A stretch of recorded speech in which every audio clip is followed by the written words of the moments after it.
At the beginning of August, there were almost 349,000 prisoners in Russian penal colonies.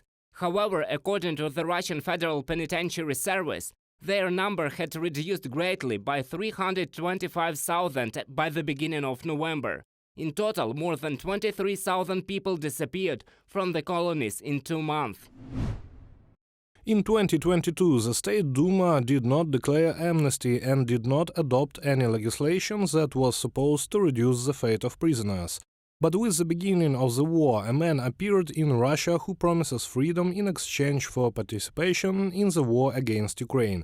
It is Yevgeny Prigozhin who recruits prisoners to the Wagner Private Military Company. Relatives of the recruits are told that their location is secret information. It is also unknown how those who died in the war are registered, from an article of the Mediazona publication.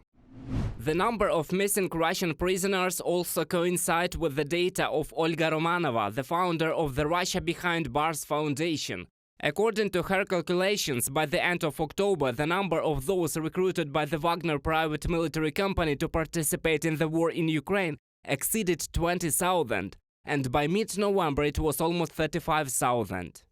Romanova believes that such a sharp increase was caused by the fact that the Wagner Private Military Company began to recruit prisoners beyond the Ural region also. From the first 3 zones in the Perm territory, 1,500 prisoners at once were taken to the war. About 40 people were executed by the Wagner mercenaries. They call it zeroing out. I think it's actually more than that. The expert notes that the private military company began to recruit prisoners to war in the colonies in other countries, such as Belarus and Tajikistan. Moreover, according to Romanova, the Wagner mercenaries have killed about 40 convicts. And the resonant murder of prisoner Yevgeny Nuzhin, previously recruited by the private military company, is not their first extrajudicial crime. Any federal penitentiary service is response to any request about where the prisoners are answers that this is a state secret.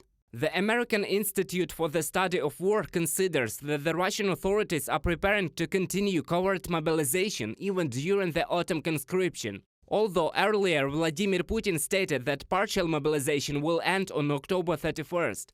However, on November 17th, the Border Control Telegram channel released a photo of a summons received by a St. Petersburg resident, which ordered him to come to the military registration and enlistment office in January 2023. Russian authorities never fully halted mobilization efforts, which means that a limited number of mobilized recruits are still being forced through the training system at the same time as conscripts are going through their own training cycle. Another wave of mobilization in the coming months will only worsen the situation and likely degrade the overall quality of the Russian troops that will be funneled to the front line in Ukraine. From the report of the Institute for the Study of War.